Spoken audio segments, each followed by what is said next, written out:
Hello and welcome to Springboard in Virtual University. My name is Albert Ocran, welcoming you to Ghana's foremost developmental program. This is where the greatest minds in the world converge. Springboard is brought to you by the Springboard Brochure Foundation and proudly sponsored by MTN Ghana and the Enterprise Group with media support from the Multimedia Group and the Graphic Communications Group. So here we are once again talking about exploring untapped resources as a country, as a continent. Are we optimizing all the resources and opportunities available to us, especially to our young people? Today, I want to look at how to empower young entrepreneurs, and I'm in the studio today with a man I respect very much for his great work with his organization in championing the cause of young people, especially within the agricultural sector. Benjamin Gyan-Kesse is the executive director of the KOSMOS Innovation Center, a not-for-profit organization and business incubation hub. Ben, good to see you. Good to see you, Rev. And thanks for the incredible work you are doing with young people. Thanks, and it's been a long journey, and we at the KIC love what we're doing, and we really are committed to making huge impact.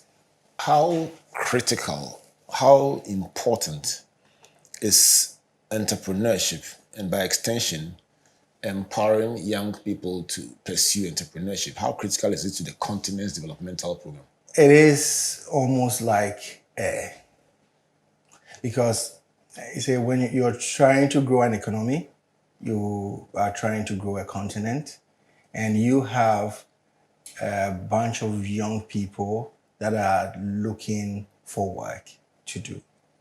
And you also do not have all of these big organizations, corporate, that will be able to absorb these young people. And the world has also gotten to a point, and if you look at data, it will also tell you that most economies actually survive on small businesses, not these big, huge corporate organizations. And so entrepreneurship is key, like I said, so that the young person or anybody in that space who has created a job for himself would also be allowing others to have opportunity for jobs. And that in itself, the rippling effect of that in itself is contributing largely to the building blocks of the continent. Wonderful. Let me lay the foundation again by asking why the particular focus on agriculture? Well, the KIC focuses on agriculture. Of course, when KIC started, it looked at a lot of spaces in the economy, like a lot of sectors. But agriculture, because over the years, we have not really paid attention to agriculture. We have not made agriculture sexy enough. And also statistics telling us that if we do not pay attention to agriculture, we're going to die. Food security, food sovereignty. Agriculture also has opportunity to absorb a lot of bodies in terms of employment, but we have not really paid attention to it and created it in a way that makes it attractive for young people to see that I have a role in it. Let's go back. In the past, when you were in school and you were given any punishment, it's a cutlass, corner kodo, school field, school farm. Oh, yeah. So we've always seen agriculture as a punishment. We've never seen it as attractive. So if you want to punish people, put them on the farm. Let's fast forward. Even now, and most people in the civil service or in the private organization would say, oh, I bought some land somewhere. When I'm going on retirement, then I'll go into farming. So the mindset around agriculture itself hasn't been set right. Agriculture is business and science and art together. That is what I believe, because having been in the industry for close to 25 years plus, that's just how I see it. So the science of agriculture teaches you the processes to go through it. The business of agriculture teaches you how to manage it. The art of it is the how you even do it and make it attractive and also live it as an individual. So for KIC, agriculture became very important because we were birthed out of KOSMOS Energy. And when KOSMOS Energy, the former President Kufuor announced the first oil find in commercial quantities, which was done by KOSMOS Energy. Most people in this country thought, oh, now we don't have problems for job because there is an oil company in Ghana that's going to absorb all the youth. So they looked at it and said, look, we cannot absorb everybody because of the kind of technology that we're using, right? So how do we impact in the countries that we have developed or developed the oil wells? KOSMOS Energy was also founded by individuals who were entrepreneurs who have moved from different organizations, came together to form KOSMOS Energy and said they were also going on exploration. So then they were going to come up with a program that says that we're going to imbibe the spirit of entrepreneurship, the ethos of KOSMOS Energy in young people in the country of Ghana, so that they can also look at the developing sectors of the economy and find solutions, commercial solutions to the problems that we're facing. Therefore, the birth of KOSMOS Innovation Center. But when that idea came, we decided to look at which sector would benefit the most. And we realized that agriculture, now if you look at the statistics, the average farmer is around 55 years. I had a chat with a lady who is in the space. She says, she puts it bluntly, in the next 5 to 10 years, all our farmers will be dead, they will be hungry. Because what is life expectancy? What is the retirement age in Ghana? So you realize that we have most of the people in the industry are at the very last leg of their life. And therefore, they've been doing these things for 40 plus years and they've been using old technology, no innovations, and it's not attractive. The productivity is low. We are importing so much food into the country. It is all a part of it. We talk about how the dollar is being beaten, is beating the cedi. We are importing so much, even at some point, container. So if we do not really put effort into agriculture, then the country is not going to really survive because oil money alone cannot really push the economy. And therefore, KOSMOS Energy decided to look at agriculture and look at how do we make it attractive for the young person? Because you can't just say that take a cutlass and go and weed some cocoa farm, right? So we decided to bring in the innovations there. How do you apply technology to agriculture? And these were areas where young people were interested, innovations and technology. So we merged it with agriculture and then we created the KIC Agritech Challenge. And that is what we've been in. We'll break it down a bit more as we go along. But let me come to your person. How did your foray into agriculture begin? Right. How did you find yourself in the sector yourself? It wasn't by accident, it was by choice. Okay. And I tell this story. So this is about the third time I'm going to tell this story. And my beloved mother should forgive me because I always put her under the bus in part of this story. When you go, you see. Yes. But it is also a story that reflects a regular Ghanaian home. So after my O-level, I went to my father, who was an accountant then at KNUST, and I told him that I love agriculture. I want to go to agri college. So he said I should wait. After A-level, if I'm still interested, he will support me to do it. I was studying accounting, economics, government, commerce, all those kind of courses. But I also had I was studying agriculture as well, even at O-level. I had picked up the interest when I was young, but nobody really saw it. So after A-level, I went back to him. So that's about a year and a half, right? And I went back to him and I said, I'm ready. And he said, are you sure? I said, yes. The reason he was asking me if I was sure was that at that time he had started some farms and he thought that I was being influenced by that, which I even thought was good. Because if I'm being influenced by something good that you've done, say, let's do it. But because I studied business and I wanted to go to an agri college, I didn't study science. It was difficult. So I ended up at a school called KITA, Kumasi Institute of Tropical Agriculture. At that time, on the prospectus of KITA, they will ask you to even bring lantern. There was no light. But my sheer interest of learning how to work with my hands drove me and said, I don't mind, I'm going to stay in this village to learn. Because I wanted to learn skills for myself. Of course. What was KITA? Kita is based in Kumasi, a community called Domiabra. Okay. Yes. The name tells it all. Yes. The Kumasi Institute of Tropical Agriculture. Domiabra. Domiabra. Exactly. Yeah. Exactly. There are a lot of stories around Domiabra, but we'll not tell it now today. So, yeah, so after 2 years at Kita, I took another program with University of Ghana. I learned how to farm at a program called Leventis Foundation, where they train young farmers. The program still runs. I visit them every now and then if I can, because I was inspired. And the first time I got to the University Research Station, I looked at everything that was happening and said, is this in Ghana? And we have not been exposed to these things. Imagine the number of young people who will be inspired by how the setting of an agricultural research station, which in the past was feeding a lot of the university community, very commercial as well. So Do you still have them?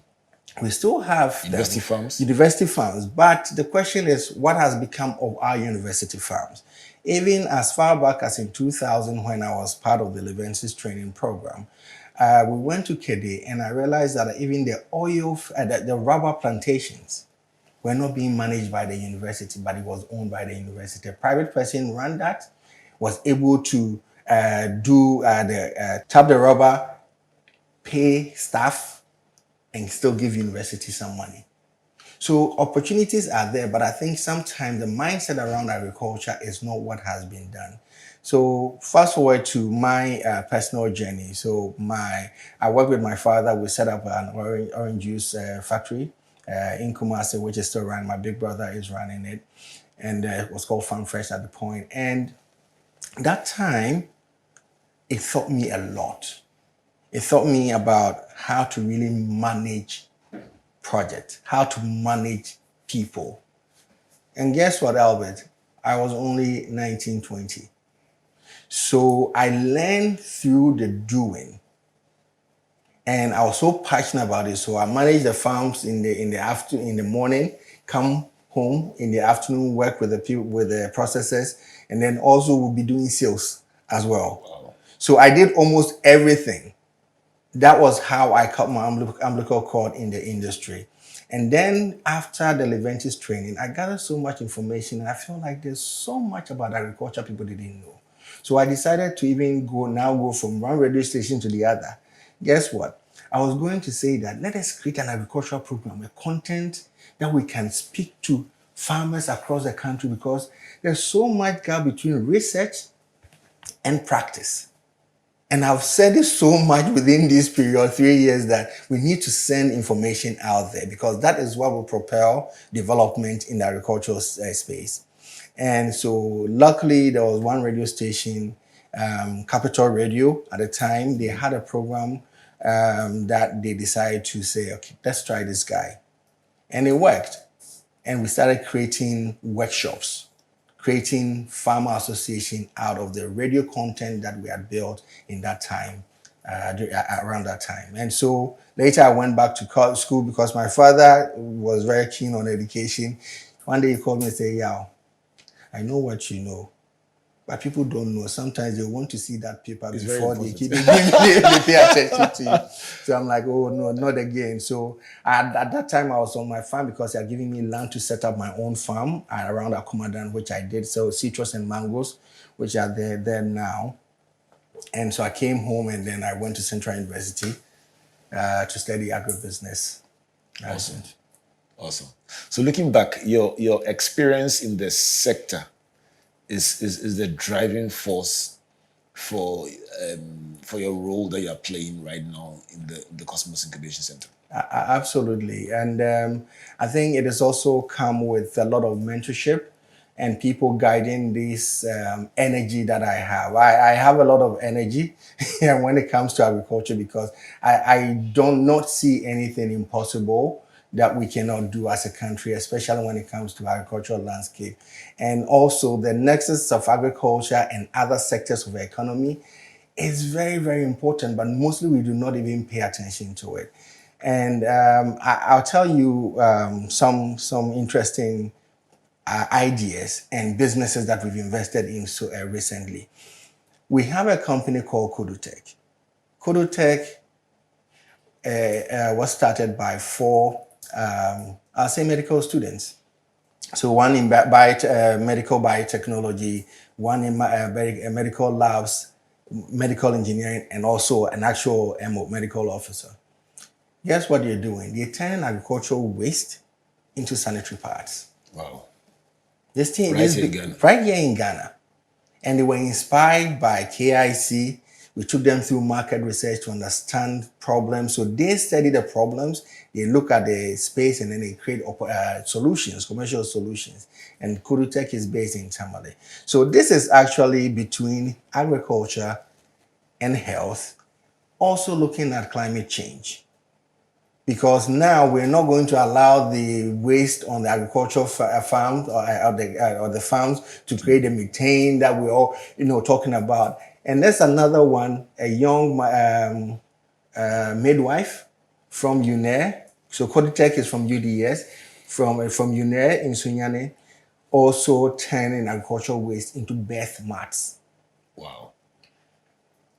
Not to talk about 4 young people who they are not studying agriculture, but they live in what they, of course, like part of the key food belts in Ghana.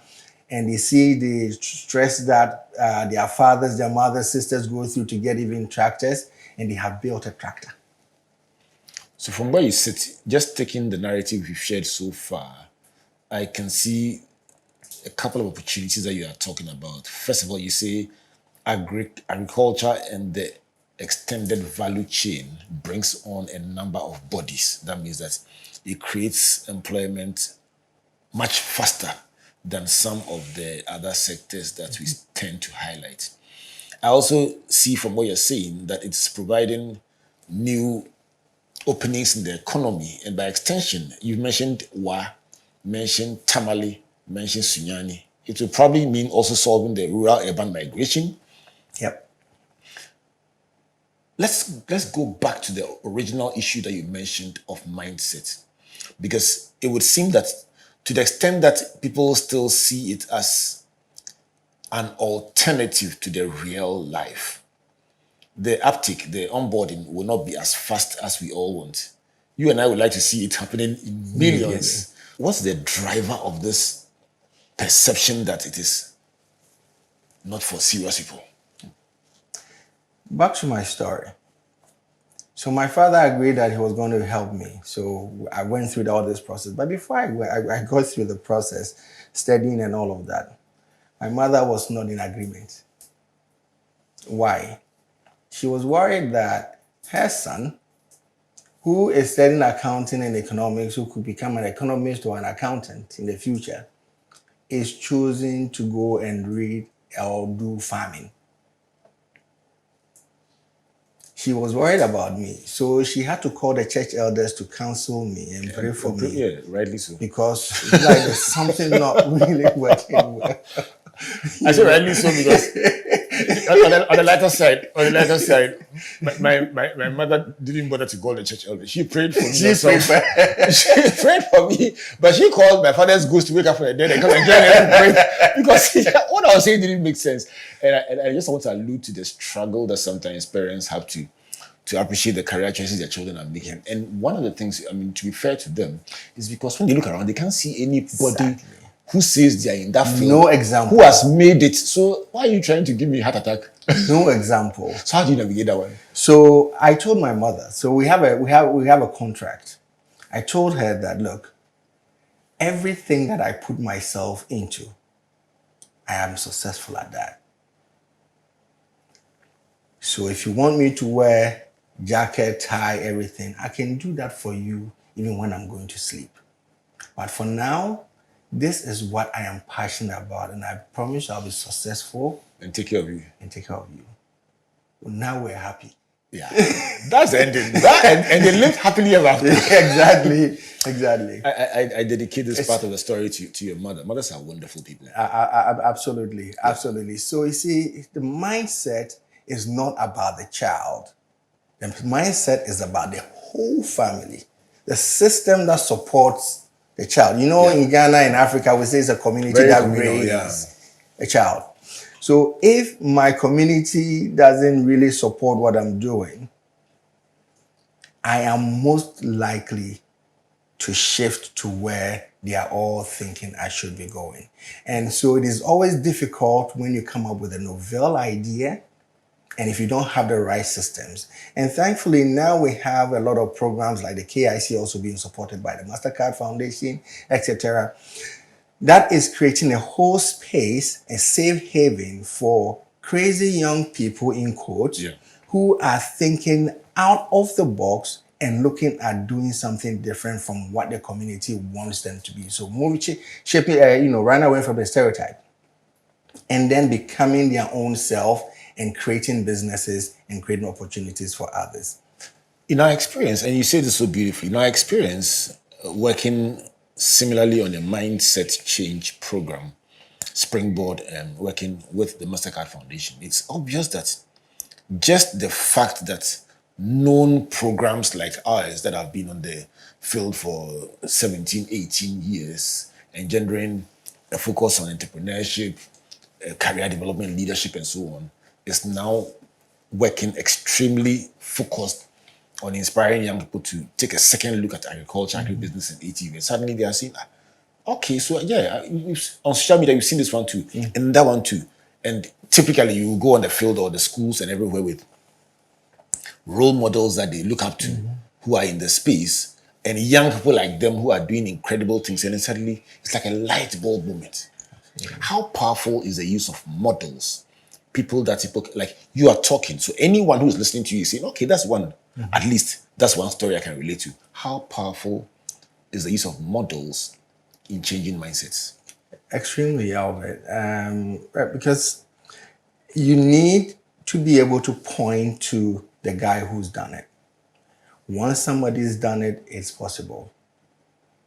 I think I heard that in the past they say run the 400 meter could not be done in a certain number of minutes. Somebody did that, somebody reduced it, and it keeps reducing. Because somebody said, whatever, I'm going to make sure that I do it. So that in itself inspires people.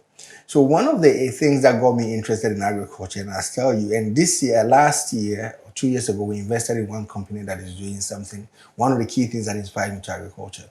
I used to see a lot of canned foods. My parents brought a lot of canned food from the US, and when their friends are coming, they cook. So I'm like, why can't we do these things in Canada?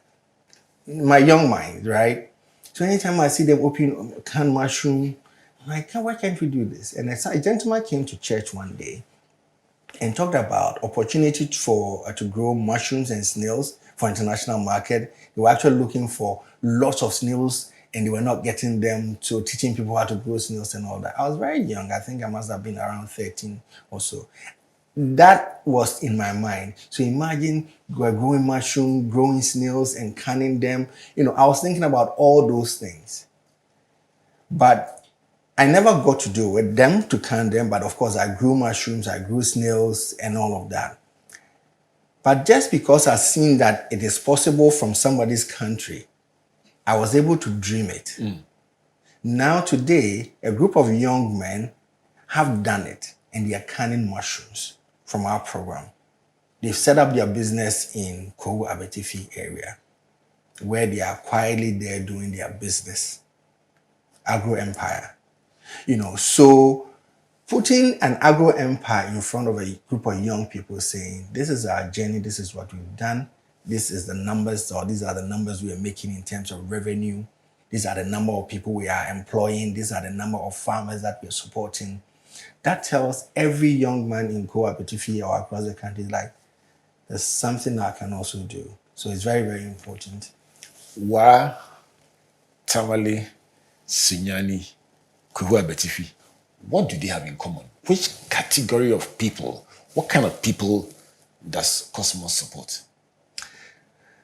When we put out our ads, we talk about all the criteria, must have this, must have that. But most importantly, when we interview, we look out for one key thing. My predecessor, George Sapon, who was the first director for KOSMOS Innovation Center, said, we look for people with fire in their belly. Love that. The passion. A passion. The drive. Because you can have all the skills in the world, but if you don't have fire in the belly, you will miss it. So that is what we look for. So to the extent that even as part of our programming, we actually take our entrepreneurs to 1 week military camp. Gyan-Kesse. We go to Shire Hills. Okay. And to do team building, because we also focus on teams, not individuals. Okay. Team building, understanding how you can use the military discipline for entrepreneurship. There's that commonality between the two. Leadership, timeliness, responding to threats, responding to opportunities, all of that. We use it from the military side and bring it into business.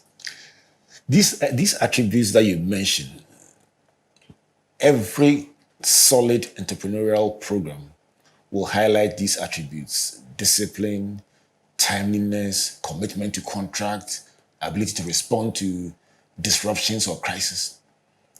Why don't we find these things in our regular educational curriculum? Because they almost are priceless, lifelong skills that we'd always need. Rev, you're putting me into trouble here. But I say, and earlier we before we started, I mentioned that I play basketball, and last night I was playing basketball with some professors from the University of Ghana. And I think that the way our educational system is structured doesn't even allow some of these conversations to come up. Why? Because who went to teacher training? 2 young people write BEC or back then GCO level or whatever, now SSE. The one who comes out with a good grade, you go to medical school. The one that doesn't have so much or a very good grade, you go to teacher training college. So the one that is not good, you assume is not good, is going to teacher training college to come and teach whose son, whose daughter. The one that have good grades. The one that becomes the medical doctor, the engineer's daughter. If you had your own way, would you flip the coin? I would flip it in multiple sides. Tell me. Can the guy who has all the A's says, I have passion for education? My best friend is a teacher. They run a Montessori school in Kumasi. And this guy is so brilliant. Because of the exposure of the parents, they allowed him to do all the things that he's doing. And the way he teaches is different. It's different. You will not forget. But the guy who struggled because he didn't understand mathematics or English or economics, or he had failed it once. And you see, we do not even encourage people to fail in our country. I have failed many times. I still fail. But the recovery is the most important thing. Allow people to fail, let them recover, and they learn the lessons and they do better. Let people show where they want to go. And let them tell you why they want to go there and how they're going to do it differently. And that in itself will change. Because then the guy who is smart would now know that, okay, now I'm a professor, I'm managing the whole department or a whole school at the university. What are the key programming that I need to make sure that every young person who comes to the university or the college or the secondary school goes through before they leave?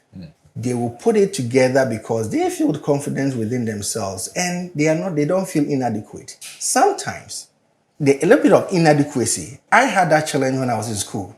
I mentioned that I went to agri college for 2 years. Went to farm, did another training at the University of Ghana before I went to do my bachelor's. By the time I got to university, I'd managed a business. I've managed a farm.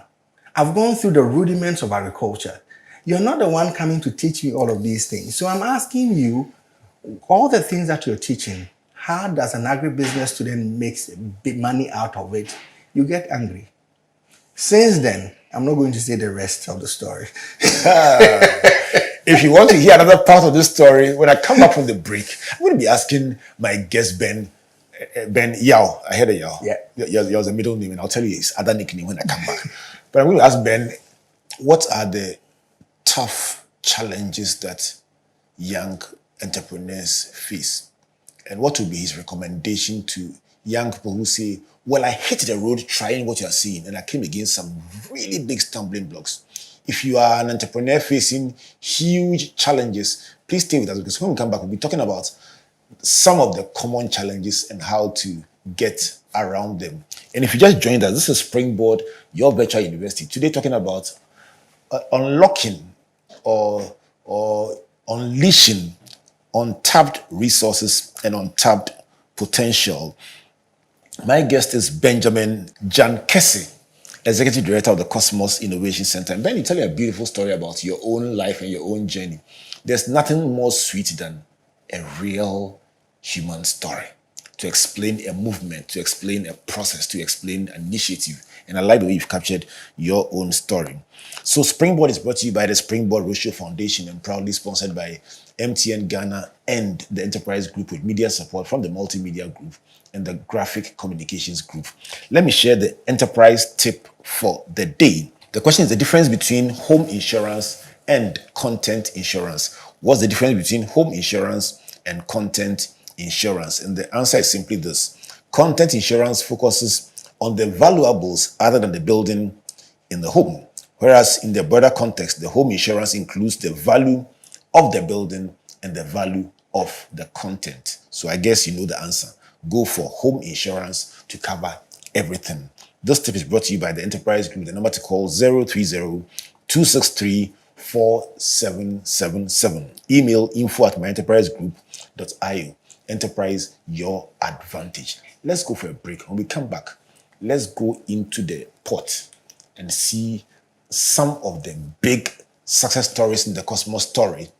And very importantly, why you listening to us are the next example of what is possible in our dearly beloved country. Please don't go away.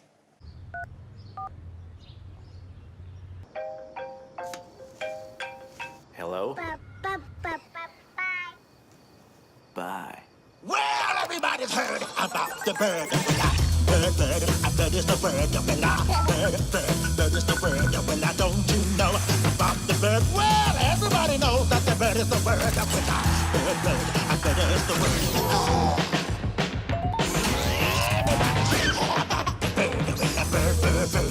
The bird is the bird. Bird, bird, bird. The bird is the bird. To consider the implications.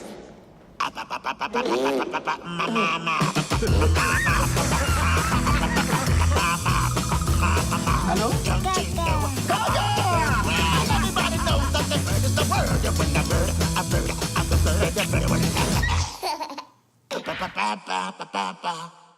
Whether it's 1924, 2024, or 2124, we've always known that you are driven by your sense of safety and well-being.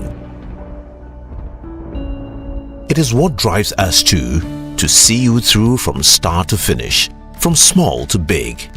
And in the last 100 years, as you have evolved, so have we also expanded to serve you in many ways.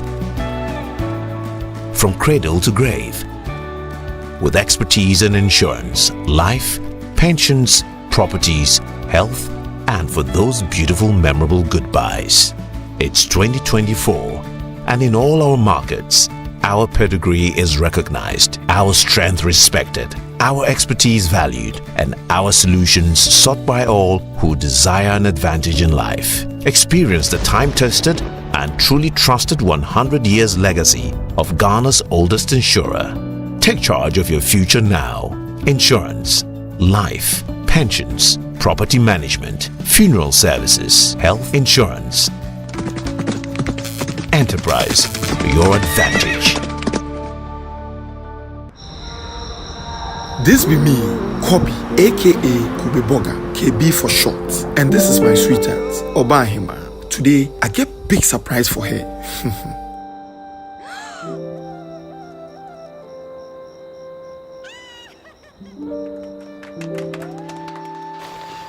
Charlie, gone are the days I couldn't spoil my girl. Now I'm engaged to the woman of my dreams. Don't just look at my success. To get here, I had to follow the process. Out of nowhere, I lost my job. But I believe in humble beginnings. I got an idea that I knew I could grow. I started from a small setup, then invested in growing my own coconuts. I then grew my product lines. Now, I sell to many supermarkets in the country. Fellow young Ghanaians, trust the process and keep hope alive. Take advantage of agribusiness through the Ghana Grows program. Ghana Grows, Hope Day. Welcome back to Springboard Virtual University and to this interesting conversation about agriculture, about entrepreneurship, about young people, and about opportunity. My guest, Benjamin Gyan-Kesse, Executive Director of the KOSMOS Innovation Center, doing some incredible things with young people. And I'm trusting that listening out there, you are being inspired to pursue your dreams. So far, there's been something for parents, something for young people, something for entrepreneurs, something for employers. Everyone is getting something that you can take home and be a better person, and for all of us, a better country. Springboard is brought to you by the Springboard Roshi Foundation and proudly sponsored by MTN Ghana and Enterprise Group, with media support from the Multimedia Group and the Graphic Communications Group. Talking about opportunity, let me quickly mention that the Ghana Grows program is an initiative of the MasterCard Foundation working with the Springboard Roshi Foundation and other partners. And that's how come ourselves and KOSMOS have a good conversation going, because we have something in common, exciting young people about opportunities in agriculture, agribusiness, technical and vocational areas. And they're going ahead to provide tools for you to be able to do great things in there. But if you want to find out about what is going on and you need guidance, a counselor, peer mentors, and support, the number to call for the Ghana Grows Call Center or WhatsApp is 030-8255-775. 030-8255-775. And you will receive some guidance and some support and some help to know what to do next and where to look. Ben, let's come back to this interesting story. And I'll tell them your nickname once you mention basketball and sports. You've always done sports. Yes, I have. How many of them? How many disciplines? I did about 6 when I was growing up, and at a certain point, I decided to stick to one. Actually, I was forced to stick to one. Which one? Basketball.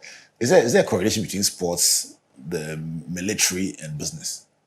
Absolutely. What's the triangle? Show it to me. So, in sports, you fail. And you need to learn how to come back. In sports, you understand that consistency also helps you to become better. Tell me, what are some of the most common challenges that young entrepreneurs face? We can be, and I'm saying we because I'm part of it. I started business whilst I was in school, but before school and then whilst I was in school, I paid most of my tuition at a certain point with producing fresh yogurt on campus. And one of the things that we normally face, we jump into it before we even know it. And sometimes we think we know it all. And in the past, and I say I'm going back in the past because in the past there was also not structured guidance and programs that support entrepreneurs. So young entrepreneurs will want to do something, sometimes they don't even know how to do it. For instance, we have all these partners with the MasterCard Foundation. How have we made ourselves visible to tell which programs we are all in and how entrepreneurs can be a part of it? Go beyond the MasterCard Foundation supported partners and then look at the economic, the entrepreneurship ecosystem. How many hubs are in Ghana? Do we really know what each hub is specialized in? So there hasn't been any kind of convening, maybe annually or biannually, that allows entrepreneurs to engage, young entrepreneurs to engage. Where can I get what kind of support? So skill becomes a big part of it because the entrepreneur might have the passion, but they also need the skills to develop what they want to do. The entrepreneurs need mentorship. We don't really have good mentors for startups and even SMEs in our country. Of course, almighty funding is also key. I have the ideas, I've gotten all the skills, I have the mentorship, but I don't have the money to start. All of these things become a hindrance for entrepreneurs. And also understanding and learning how to fail and recover from the failure. All of these things are challenges that young entrepreneurs face. And you need an ecosystem or a group of people who say they understand the entrepreneurs and therefore they will be able to help this entrepreneur go through all of these stages or levels systematically. and support them to be successful. And it takes a lot of sticking to it. To borrow a word that I learned from KSM, legendary KSM, he calls it stick-to-ity. Right. Stick-to-it attitude. How do we stick with these entrepreneurs right from an idea? And sometimes some of the ideas are, for want of a better word, doesn't make sense. I remember I was, in my early days when I started with KIC, I was the agri-tech specialist. So right from recruiting the entrepreneurs, mentoring them from an idea stage to a business, I was with them. And one group came in and they were so hinged on a certain idea. And I kept going back and forth with them weeks. One day I had to look at them and say, hey, Masa, can be before from. It hit them hard, but they came back, and guess what? The next idea they worked on was turning agricultural waste like cassava peels and cocoyam peels and cocoyam into biodegradable plastics. So learning how to mentor them and not learning how to push them in a certain way and sometimes being brutal with them is all part of the process. But you need a well-structured process, well-structured system to be able to direct entrepreneurs in that manner. For the person listening out there saying, this is exactly what I've been talking about. This is exactly what I need. Where do I go? What do I do? Help us appreciate the KOSMOS model, and by extension, how different it is from several other models that are out there, because the person needs to know, the listener, viewer needs to know why KOSMOS. Right. So for KIC, we currently work with university partners. And the reason we are working with universities is very simple. When we started a program, we used to source our pipeline from after postgraduates. So right there, when you're done with your first degree and you want to apply, you apply through the program. We host you in Ocran then. But most every year when we did our survey, we were getting something that was really high was we wish we knew all of these things while we were in school. Would have made different choices. So when we had the partnership with the foundation, MasterCard Foundation, and we were asking how would you scale this? We said we're going to the schools. At what level? So at third year and final year. Universities. So third year, final year, you can get into our program we call the Agri-Tech Challenge.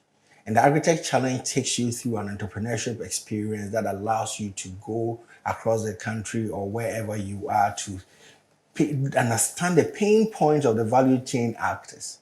And then you create a solution, a commercially viable solution. While still in school. Where did Facebook start from? I've gone too far. There's a company called Agro Center in Ghana doing amazing work. The idea started with these two young men, Francis and his partner. They started from the university. They went through a lot of iteration, and Agro Center is one of the best agri-tech companies in Ghana. Cessis Technology started from KNUSC as his project work, and now he's built a business out of it. If you go to many of the shelves at the university libraries, project work's been done and they are still lying there, and those are millions and billions of dollars, but nobody has touched them. Why don't we go back to some of these things? So the idea was, let's go back to where a lot of these good research has been done and can be done and leverage on that to create businesses for our country. Whilst at that, we also want to influence teaching and learning. How? So you have a university student being in the university for 4 years, come out and looking for a job. We come in with our program in partnership with the universities. We take them through a certain process, and in 7 to 10 months, we are creating businesses. So the typical young person listening who says, okay, I'm in this university, Central University, doing, let's see. That's my university, by the way. That's right. So, pharmacy or architecture, and I'm hearing this about agribusiness, agriculture. I say, listen, I love this.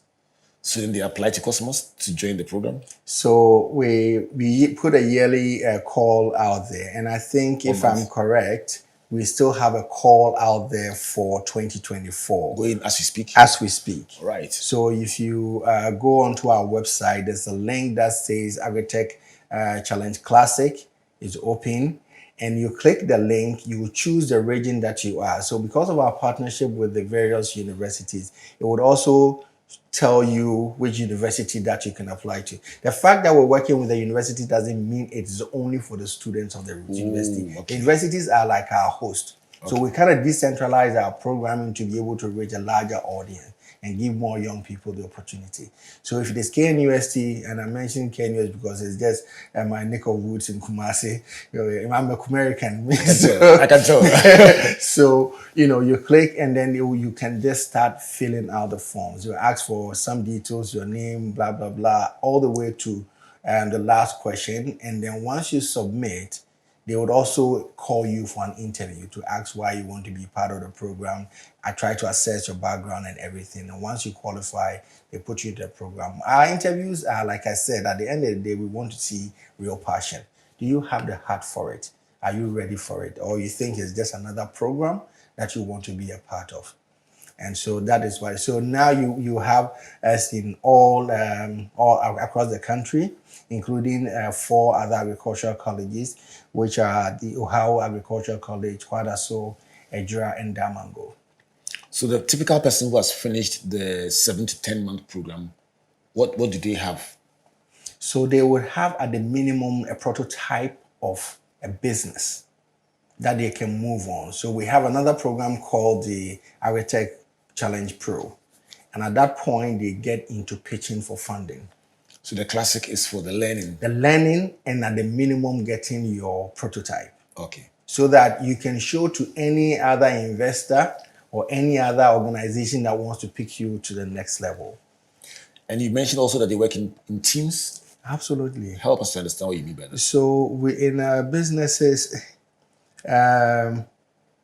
we make sure that for every team, every person that comes in, we give you the opportunity to fraternize with everybody, and you have to now kind of self-select people that like-minded, people you think they have certain skills that you would need in your business or the business that you're building. Once you all come into agreement, a maximum of 4, you can form a team, come up with your business name, your business idea, and then you can just be on your way to be part of the program. Are there, I know you've mentioned a few success stories, but are there also some promising prospects that you invested in but did not turn out well, without mentioning their names, and what are the common threads in terms of what went wrong? Yeah, I'll tell you that, but again, let me mention some 2 other companies that I may not have mentioned here, or 3. Grow For Me, one great company in the supply chain of agriculture. So just wanted so that the Instagram economy would know that they are also allowed in there. Complete Farmer, one of our companies we invested in 2017. They recently raised about $10.4 million, doing amazing work. Agro Innova as well. All of these companies are doing very well. But they also have one thing that is in common. They had serious group dynamics issue. And so some of the other companies that we invested in that did not do well, most of them had not money problem, but group internal challenges. Some of them were able what form to... did they manifest in? So they manifest in who does what, who is taking up the leadership role. So at some point it's like, this is the gig economy or the Instagram economy. Everybody wants to be the person facing the camera or going for the travels or going for the conferences and speaking. At a certain point, they lose sight of why they even came together. Their main why would be lost. And that is where they start having challenges. And so we as an organization or as a program, we bring them together and we try to do counseling, mentorship to try to get them out of that. We've been successful in some, others we failed. We were not successful. Talking about failure, if you had all young entrepreneurs in the country listening to you at this point, and you had a minute to tell them something that will secure the future of entrepreneurship in this country, Ben, what would you say? Take a bold decision. Entrepreneurship is a very interesting journey. It is a great journey to pursue. And once you take the initiative, learn, know and understand that you're going to fail at certain point. But the most important thing is that what happens after the failure? Learn, relearn, unlearn, because everything that you know today is not true tomorrow. Things change, and somebody said we are living in a world that is going so fast, you literally have to run to stand still. And so the speed of learning, the speed of implementation is also key in this journey of entrepreneurship. But it is possible, and you are really carved out to do it. Let me thank you for what you do personally, and then also the KIC team for the incredible work that you are doing. I mean, I can't let you leave without talking about your school farms project. I'm very passionate about that for several reasons. And so please indulge me. Tell me, how does a school farm project work, and what's been the impact so far? Right. So the school farm competition was started by Blue Skies in 2014.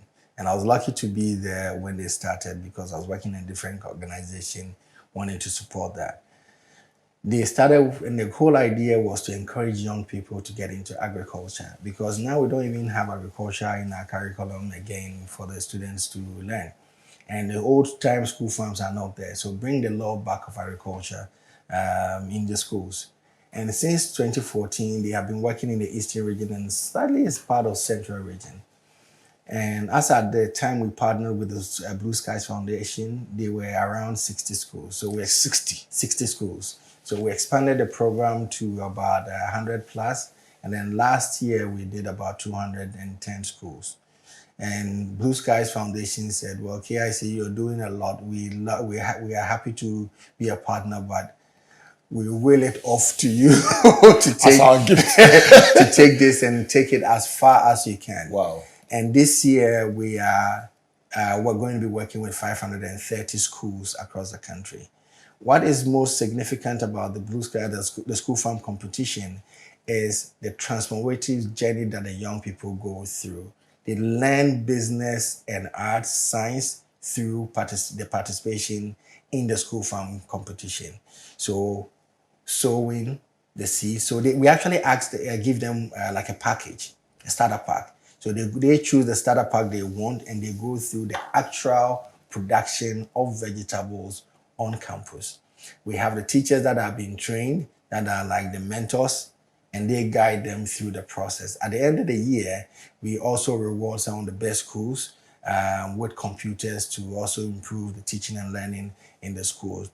But significantly last year, one of the things that blew my mind was a school that was able to make 20,000 cedis from Garden X production. You know how the National Science and Maths quiz, when they see a school did well, you know how the old students get excited. Please mention their name so the school will be very happy. That is Adoye Basic. It's school. You don't know what it means to the students to get to know that they were mentioned on Springboard as having done something fantastic that is being celebrated. Yeah. That's and, real cool. And you should have been there to listen to the students from Tamale Secondary, Tamasco, making presentation talking about how resilient they have to go through, because growing tomatoes in Tamale was difficult, the challenges they went through and all of that. So for us, all of this is actually shaping mindset and also letting the students understand this is doable. And some schools like Cape Coast School for the Blind and Deaf, 2 years ago, part of the program, used some of their proceeds to fix leaky roof at their school bakery, supported in the canteen, supported. Some are buying printers and computers to print exams papers for the school. There's no better way to tell them that there's money in the soil than they participating in something that yields income. Absolutely. Ben, as we sign off, look into this camera and speak to the nation. 10 years ago, it was a struggle to even find a picture of a farmer that looks decent, well-dressed, because it must look dirty. It must be a hole. It must be something that is not attractive. If once you Google farming, the conversation was never inspiring. No one would even think. But today, we can spend a whole hour and one innovation after another, and you can mention Wa, mention Tamale, mention Sunyani, and mention Ku, and it's all over the country. But can we be bold and dream about 10 years from now and say, because guess what? If the young person hears and knows that in 10 years time this will be where the action will be, there's no better message to inspire them. So being the practitioner you are and being at the forefront of the great work KOSMOS is doing, speak to the nation about where you think Agric will be in 10 years time and why every young person should consider it at least as they contemplate their future. Right. So before I go straight into that, about I think 2008, there was an elections and you were interviewing Ishmael Yamson, and you were talking about the seeming chaos in the country. And he said, so we are asking, as a businessman, what do you do? You talked about being calm and also looking at, in that chaos, where the opportunities are. Now, you see a lot of chaos. You might not think agriculture is that important, but just imagine the population of Africa. Imagine that everybody has to eat, like they say, 3 times. But even if it's twice or even once, the amount of food or the quantity of food that we need to feed, and also how people are growing in their needs of nutrition. That in itself is an opportunity. And in the future, in the next 10 years, if you want to be a billionaire, you have no other business doing anything else but paying attention to agriculture and opportunities in agriculture. That is heavy, and you should want to be a part of it. A research was done a couple of years ago about the 5 fastest growing industries in Africa: fintech, food, real estate, e-commerce, logistics. And the projection was that food will jump to the number 1 and stay at number 1 for a long time. My board chairman, Nana Joe Mensah, has something that he says. Quote, "The last time I checked, everybody eats." On that very nutritional note, I want to say a big thank you to you, Benjamin Gyan-Kesse, for joining us.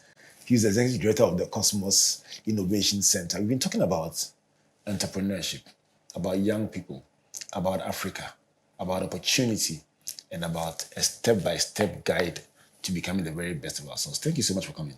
Thank you for having me. And let's do this again and explore even more exciting success stories about what young people are doing. So there you have it. Exploring untapped potential, untapped resources, and untapped opportunity. Let's keep this conversation going on social media. Which of the points Ben made resonated with you in a way that you are saying, you know what, this is it. I must get in there. I must do something about this. And by the way, go onto their website and look for the button that you can click on and find out a bit more about the Agritech Classic, at least for starters. And then who knows, maybe next time you go on to the Pro, and that will be another success story that we'll be telling right here on Springboard, your virtual university. So we come your way again next week. My name is Albert Ocran, on behalf of the Springboard Roadshow Foundation and our sponsors, MTN Ghana and Enterprise Group, and our media partners, the Multimedia Group and the Graphic Communications Group. My name is Albert saying, God bless you, and